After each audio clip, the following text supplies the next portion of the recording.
Students, আজকে তোমাদের এই টপিকটার সম্বন্ধে আমি আলোচনা করব। এই যে image due to refraction when object is in denser medium and eye is in rarer medium. এই থিওরিটার ওপরে কিন্তু বেশ কিছু অঙ্ক থাকে। আজকে এই থিওরিটা ডিসকাস করে এর উপরে দুটো অঙ্ক করাবো। তাছাড়া এই থিওরির উপরে আমি আরও কয়েকটা অঙ্ক দেব। এই অঙ্কগুলো বোর্ডস লেভেলও থাকে প্লাস কম্পিটিটিভও থাকে। তো তোমরা একটু ভালো করে ভিডিওটা দেখো, আর চ্যানেলটাকে অবশ্যই সাবস্ক্রাইব করবে যারা করোনি, শেয়ার করো। শুরু করছি। তো এখানে ছবিটা দেখো, পিটা হচ্ছে একটা অবজেক্ট যেটা একটা ডেন্সার মিডিয়ামে আছে।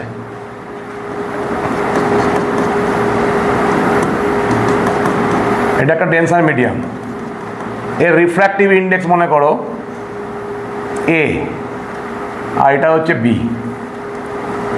এখানে mu A greater than mu B. তো রেয়ার থেকে ডেন্সারে আসছে রেটা, তাহলে এই অবজেক্ট থেকে একটা রে দেখো পি কিউ রে, ইনসিডেন্ট অ্যাঙ্গেল হচ্ছে আই। তো আই অ্যাঙ্গেলে পড়ে নর্মাল থেকে বেরিয়ে যাচ্ছে। দেখো যেহেতু তোমাদের এখানে, তো এখানে দেখো ডেন্সার থেকে রেয়ারে যাচ্ছে এবং নর্মাল থেকে সরে যাচ্ছে, তাহলে এখানে আমরা বুঝতে পারছি r greater than i, r greater than i. তো এবার এখানে যদি আমরা দেখি এই সাইড থেকে, কারণ I is in rarer medium, তাহলে আমরা কিন্তু এই পয়েন্টে ইমেজটাকে দেখতে পাবো। এটাকে এক্সটেন্ড করলে পি ড্যাশ পয়েন্ট থেকে মনে হচ্ছে অ্যাপিয়ার টু ডাইভার্জ, মানে ওই পয়েন্ট থেকে বেরিয়ে আসতে এটা মনে হবে। তাহলে অটোমেটিক পি অবজেক্টটার ইমেজ পি ড্যাশে তৈরি হলো, মানে কিছু অ্যাপারেন্টলি উঠে এলো। তো এখানে আই আর r, angle i and angle r, এই দুটো অ্যাঙ্গেলই কিন্তু টেন্স টু 0, মানে খুব ছোট। Therefore sine I equal to tan i বলতে পারি আমরা, sine I equal to tan i বলতে পারি, and sine R equal to tan r বলতে পারি। কেন? আই টেন্স টু 0 হলে sine I equal to i হয়, কস আই ইকুয়াল টু 1 হয়, তাহলে tan i no doubt sine I equal to i হয়ে যাবে, বা tan R equal to r হয়ে যাবে। এবার আমি যদি ট্রায়াঙ্গেলটা নিই, from triangle P P R Q, যদি আমরা এই ট্রায়াঙ্গেলটা নিই, ট্রায়াঙ্গেল পি আর কিউ, তার আগে আমরা স্নেলস ল থেকে আমরা এটা পাবো, sine I by sine R equal to, এই স্নেলস ল থেকে এটা আগে লিখে নিতে হবে, sine I by sine R equal to A mu B, অথবা বলতে পারি mu B by mu A, এটা বলা যাবে। আমরা কি লিখতে পারি, এই যে এই ট্রায়াঙ্গেল থেকে এটা যদি আই হয়, এটা একটা অল্টারনেট অ্যাঙ্গেল, এই অ্যাঙ্গেলটা যদি আই হয়, এই অ্যাঙ্গেলটা অল্টারনেট অ্যাঙ্গেল, তাহলে সাইন আই ইকুয়াল টু কী হবে, ট্যান আর, ট্যান আই। তাহলে sine I equal to tan I equal to tan, মানে আমি বলতে পারবো perpendicular by base, P Q by P R Q by R P, perpendicular R Q by R P, এটা গেল tan I. একই রকম triangle P dash R Q, from triangle P dash R Q, এখান থেকে বলতে পারবো sine R equal to tan R equal to R Q by R P dash.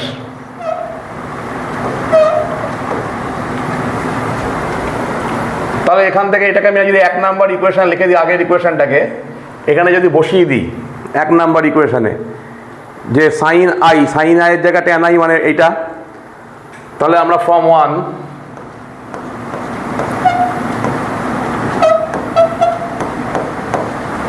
আমরা কি বলতে পারি, R Q by R P,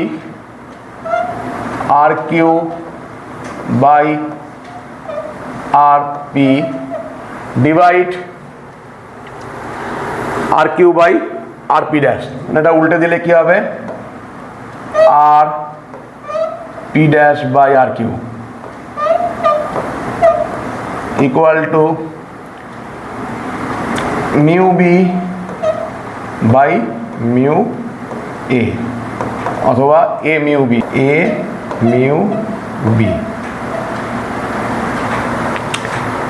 और এটাকে এরকম ভাবে লেখা যায়, কারণ আমাদের লাগবে এটাই 1 বাই বি মিউ এ,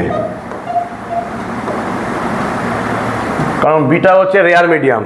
এবার বিটা যদি এয়ার হয়ে যায় বা ভ্যাকিউম হয়ে যায়, তাহলে আমরা এটাকে শুধুমাত্র মিউ এ বলতে পারি। মিউ এ মানে হচ্ছে এই মিডিয়ামটার রিফ্র্যাক্টিভ ইন্ডেক্স। তাহলে আমি যদি বিটাকে এয়ার বলি, তাহলে এটাকে আমরা বলবো 1 by mu A when mu B equal to 1 for air medium. মানে ডেন্সার থেকে যদি এয়ারে যায় বা ভ্যাকিউমে যায়, তাহলে এটা 1 হয়ে যাবে, তার মানে ওটা অ্যাবসলিউট রিফ্র্যাক্টিভ ইন্ডেক্স মিউ এ, মানে এই মিডিয়ামটার। তাহলে এই দুটো জিনিস কীভাবে কেটে যাবে, এটা হচ্ছে আর কিউ, তাহলে আর কিউ কেটে গিয়ে তাহলে আমরা একটা জিনিস পেলাম যে পি ড্যাশ আর মানে apparent depth by real depth. তাহলে apparent depth by real depth equal to 1 by mu A, বা মিউ যদি বলি মিডিয়ামটা রিফ্র্যাক্টিভ ইন্ডেক্স এটা। Apparent depth equal to real depth by mu. আমি এখানে মিউ এ লিখেছি বলেই মিউ এ লিখছি, আর শুধু ফর্মুলাতে যদি মিউ বলে মিউ। তাহলে অ্যাপারেন্ট ডেপথ মানে আর পি ড্যাশ, তাহলে এখান থেকে আমরা আর পি ড্যাশ পেয়ে যাবো। অ্যাপারেন্ট ডেপথ হচ্ছে R P dash equal to R P by mu A. এটা হচ্ছে ফর্মুলা অ্যাপারেন্ট ডেপথ বার করার। তাহলে অরিজিনাল যে অবজেক্টটা ছিল পি, সেটা উঠে এলো পি ড্যাশ। এই জন্য আমরা জলের মধ্যে যদি ওপর থেকে কোনো মাছ দেখতে পাই, মাছ যে পজিশনটা তার থেকে কিছুটা উঠে থাকে। আমরা জলে নামলে দেখবে আমাদের পায়ের মানে যেটুকু আমাদের জলের তলায় থাকবে, হাঁটু অবধি যদি জলে নামি, দেখবে পায়ে পাতা থেকে হাঁটু অবধি ছোট হয়ে যায়, মানে প্রত্যেকটা পয়েন্ট অ্যাপারেন্টলি উপরে উঠে আসে। এই জন্য এই ফর্মুলা আমরা অ্যাপারেন্ট পজিশনটা দেখতে পাই। তাহলে R P dash equal to real position by mu, এই ফর্মুলাটা মনে রাখবে। এবার অ্যাপারেন্ট শিফট কতটা শিফট করে গেছে অরিজিনাল পজিশন থেকে পি ড্যাশ, মানে পি থেকে পি ড্যাশ। তাহলে পি ড্যাশের ভ্যালু কত হবে, এখানে দেখো P dash equal to R P minus R P dash. এই ফর্মুলাটা দিয়েও কিন্তু আমাদের অঙ্ক থাকবে, এই ফর্মুলা দিয়েও অঙ্ক থাকবে, এই ফর্মুলাটা দিয়েও আমাদের প্রবলেম থাকবে। আমি এই দুটো ফর্মুলার উপর আজকে দুটো অঙ্ক করিয়ে দেবো। তাহলে R P minus R P dash, তাহলে আর পিটাকে যদি আমরা ডি বলি, এখানে আর পিটাকে আমরা ডি বলছি। R P equal to let R P equal to D, আর R P dash equal to D dash. তাহলে এখানে D minus D dash,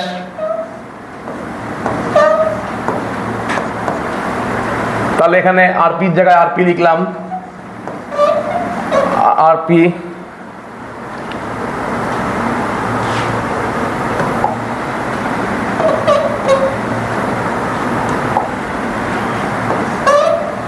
minus R P ড্যাশের এটা লিখে যাবো আর পি বাই মিউ এ, তার মানে আর পি বাই মিউ এ।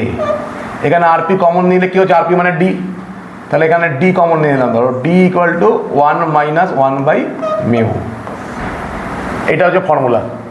তাহলে অ্যাপারেন্ট ডেপথ আলটিমেট ফর্মুলাটা এলো P dash equal to D into 1 minus 1 by mu A. এই ফর্মুলাটাই এলো। এই ফর্মুলাটাই এখানে এলো, এটাই হচ্ছে ফর্মুলাটা। তাহলে এটা অ্যাপারেন্ট শিফট পেয়ে গেছি আমরা, D into 1 minus 1 by mu এ। তো এই যে apparent shift P P dash যেটা পেলাম, এই ফর্মুলাটা কিন্তু আমাদের মনে রাখতে হবে। এই ফর্মুলার উপর আমাদের অঙ্ক থাকবে, আর এই ফর্মুলাটার উপর অঙ্ক থাকবে। মানে D dash equal to D by mu, এটাই হচ্ছে মেন ফর্মুলাটা। মিউ হচ্ছে রিফ্র্যাক্টিভ ইন্ডেক্স ডেন্সার মিডিয়ামের, আর ডি হচ্ছে depth, real depth by mu equal to apparent depth. এটা কিন্তু ডেরিভেশনও আসে, এটা ভালো করে প্র্যাকটিস করবে। আর এর ওপরে আমি আজকে দুটো অঙ্ক করাচ্ছি। দেখো, এই থিওরির ওপরে এখানে একটা অঙ্ক আছে। এটা একটা কন্টেনারে কিছু একটা মিডিয়াম আছে, তার নিচে একটা মিরার আছে। এবার অবজারভার ওপর থেকে ও থেকে দেখছে, আর পিটা হচ্ছে অবজেক্ট। কোশ্চেনটা একবার পড়ে নেবে। ও থেকে আমরা ভার্টিক্যালি পিটাকে দেখবো এবং পি এর ইমেজটাকে দেখব। তাহলে বলছে অবজেক্টের অ্যাপারেন্ট পজিশান আর ইমেজের অ্যাপারেন্ট পজিশানের মধ্যে ডিস্টেন্স কত, কোন অপশানটা হবে। মানে অবজেক্টও একটু উপরে উঠে আসবে, আর এখানে যে মিরারটা আছে, এই মিরারের যে একটা ইমেজ তৈরি হবে, সেই ইমেজটাও কিন্তু অ্যাপারেন্টলি ওপরে উঠে আসবে। দুটোই অ্যাপারেন্ট শিফট করবে। এবার দুটোর অ্যাপারেন্ট পজিশনের মধ্যে ডিফারেন্সটা কত, কোন অপশানটা হবে। নিশ্চয়ই বুঝতে পারছো ব্যাপারটা। তো আমরা যে থিওরিটা করলাম এইমাত্র, তার উপরেই অঙ্কটা হবে। তাহলে আমি যদি কন্টেনারের ডেপথটাকে দিয়ে ধরে নিই, এই এখানে যে পি পয়েন্টটা আছে, এটা হচ্ছে ডেন্সার মিডিয়াম। পি পয়েন্টটা এখানে আছে,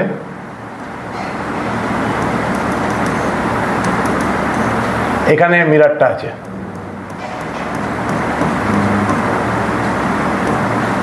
তাহলে পি পয়েন্টে এখানে এই হাইটটাকে ওরা বলে দিয়েছে এইচ। তাহলে কোনো রিফ্লেকশানের জন্য কোনো মিডিয়ামের ওপর ডিপেন্ড করে না, রিফ্লেকশানের জন্য মিডিয়াম ডিপেন্ড করে না, রিফ্র্যাকশানের জন্য করে। তাহলে একটা জিনিস মনে রাখবে, পি পয়েন্টে যে ইমেজটা হবে ঠিক এইচ হাইটেই হবে এর ইমেজটা। এখানে P1 বলে দিলাম, এই হাইটটাও কিন্তু এইচ। আর এই পুরো ইয়েটাকে আমরা ধরে নিলাম ডেপথটা ডি। এখান থেকে আমরা দেখছি ও থেকে, মানে ওই ওপর থেকে দেখছি, মানে ওপর থেকে দেখছি আমরা। তাহলে অবজেক্টের রিয়েল পজিশনটা কি, রিয়েল ডেপথ কত, ডি মাইনাস পি। তাহলে ফর অবজেক্টের জন্য আমরা যদি দেখি যে অবজেক্টের অ্যাপারেন্ট পজিশন, মানে apparent position of object, P এর অ্যাপারেন্ট পজিশন, সেটাকে আমরা বলছি এর রিফ্র্যাক্টিভ ইন্ডেক্সটা বলে দেওয়া আছে। দেখো, এর রিফ্র্যাক্টিভ ইন্ডেক্স হচ্ছে মিউ। তাহলে এইমাত্র আমরা শিখলাম যে apparent depth equal to real depth by mu. তাহলে পি এর অ্যাপারেন্ট ডেপথ কত, রিয়েল ডেপথ কত, ডি মাইনাস এইচ। মানে এইটুকু লেন্থটা হচ্ছে ডি মাইনাস এইচ। তাহলে এটা হচ্ছে ডি মাইনাস এইচ। তাহলে পি পয়েন্টের মানে অবজেক্টের অ্যাপারেন্ট পজিশন, যেটা অ্যাপারেন্ট ডেপথ, কী হবে, D minus H by mu. এটাকে একটা নাম দিলাম এক্স, মানে এই লেনটাকে আমি এক্স বলছি, এটাকে এক্স বলছি, অবজেক্টের অ্যাপারেন্ট পজিশন, এটা ইকুয়াল টু এক্স। ইমেজের অ্যাপারেন্ট পজিশন, তাহলে ইমেজের অ্যাপারেন্ট পজিশনকে ওয়াই বলছি।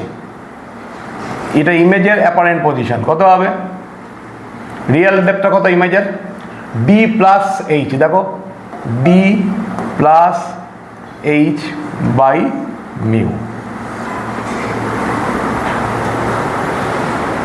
এটা হচ্ছে ইমেজের এই পয়েন্টটা হচ্ছে অরিজিনাল। তাহলে ইমেজটাও একটু রেইজ করবে ওপরে। তাহলে তার অ্যাপারেন্ট পজিশন হচ্ছে ওপর থেকে নিয়ে ওয়াই, অবজেক্টের ওপর থেকে নিয়ে এক্স। তাহলে অবজেক্টের অ্যাপারেন্ট পজিশন আর ইমেজের অ্যাপারেন্ট পজিশনের মধ্যে সেপারেশন, ওটাই চেয়েছে। তাহলে কত হবে, আমাদের চেয়েছে ওয়াই মাইনাস এক্স। এটাকে যদি আমরা ক্যালকুলেট করি, 1 বাই মিউ কমন নিয়ে নাও, দিয়ে D minus H, D plus H minus D minus H, মানে 2h। এটা হবে, তাহলে 2h/μ অপশান বি এরটা কারেক্ট, অপশান বিটা হচ্ছে কারেক্ট, তাহলে এটাই হচ্ছে কারেক্ট বি। ঠিক আছে, নেক্সট অঙ্ক। এবার অ্যাপারেন্ট পজিশনের আগে যে অঙ্কটা দেখলাম অ্যাপারেন্ট ডেপথের ফর্মুলা দিয়ে করলাম। তো আমি তোমাদের দুটো ফর্মুলা মার্ক করেছিলাম থিওরিটাতে, একটা হচ্ছে অ্যাপারেন্ট ডেপথের আর একটা হচ্ছে অ্যাপারেন্ট শিফটের। তাহলে এই অঙ্কটা হচ্ছে অ্যাপারেন্ট শিফটের ওপরে। দেখো কি বলেছে, P is a point on axis of concave mirror, the image of P formed by the mirror coincide with P, মানে পিতেই মিরার অবজেক্টটা ইমেজটা তৈরি হয়েছে। তার মানে আমরা বুঝতেই পারছি কনকেভ মিরারে সেম পজিশনে ইমেজ মানে কি সেন্টার অফ কার্ভেচারে অবজেক্ট রাখা আছে। এরপরে বলছে rectangular glass slab of thickness T is and refractive index mu is now introduced between P and the mirror. The image of P to coincide with P again, the mirror must be moved. অপশানগুলো তাহলে এখানে একটা concave mirror আছে, তাহলে এটা যদি ওর centre হয় তাহলে এখানে অবজেক্টটা আছে পি আর এখানেই পি ড্যাশটা ইমেজটা তৈরি হবে উল্টো দিকে, ইমেজটা ওপরে অবজেক্ট, এটা হচ্ছে ইমেজ,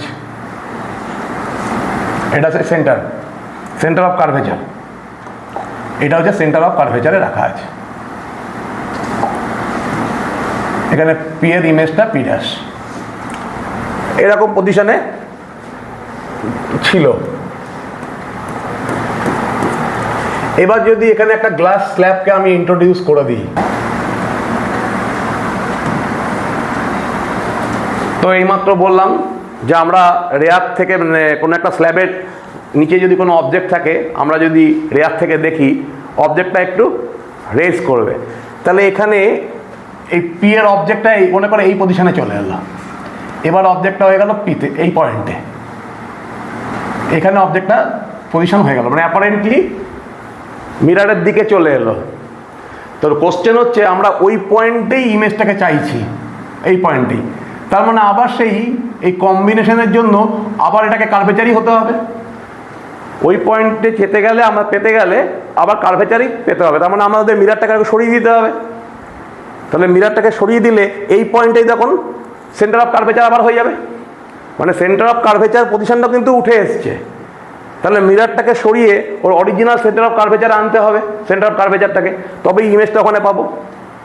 যেহেতু এটা ইন্ট্রোডিউস করেছি প্রত্যেকটা পয়েন্ট দেখো পিটাও এগিয়ে এসছে, সিটাও এগিয়ে গেছে, পি ড্যাশও এগিয়ে গেছে, তাহলে কি পি আর পি ড্যাশটা একই পজিশনে হবে না, তো কোশ্চেনে বলেছে আবার একই পজিশনে চাইছি, তার মানে এই সিটা যদি এখানে উঠে আসে তাহলে এই পয়েন্টটাকে আবার সেন্টার অফ কার্ভেচার করতে গেলে আমাদের মিরারটাকেও সরাতে হবে, তার মানে অবজেক্ট থেকে মিরারটাকে, তার মানে এই পয়েন্টটা এই পয়েন্টে শিফট করে গেছে, মানে পয়েন্টটা অরিজিনালি শিফট করেনি, অবজেক্টটা মনে হচ্ছে ওইখানে চলে এসেছে, তার মানে সেন্টার অফ কার্ভেচারটাকেও মনে হচ্ছে এখানে চলে এসেছে। তাহলে এটাকে ঠিক পজিশনে আবার আনতে গেলে আমাদের কি করতে হবে, এটাকে আরও সরাতে হবে।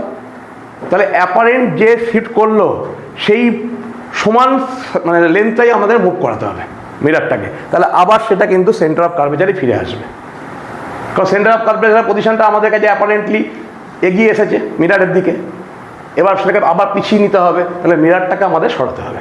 তাহলে এই যে ফর্মুলাটা ছিল এইটাই ফর্মুলা যে কতটা অ্যাপারেন্ট শিফট করেছে।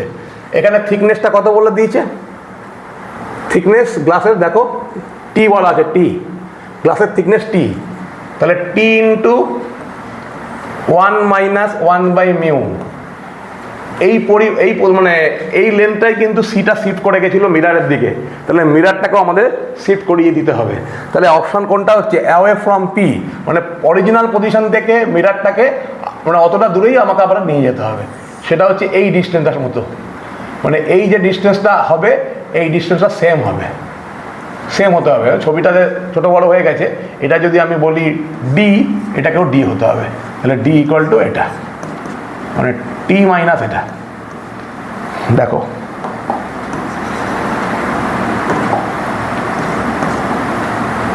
তার মানে সেন্টার অফ কার্ভেচার ডি পরিমাণ সরে এসছে মিরারের দিকে, মিরারটাকেও ডি পরিমাণ রাইটে সরিয়ে দিতে হবে, তার মানে অরিজিনাল পজিশন থেকে মিরারটাকেও সরাতে হবে। Away from P by that distance. এটা আমি থিওরিতে করিয়েছি অ্যাপারেন্ট শিফট।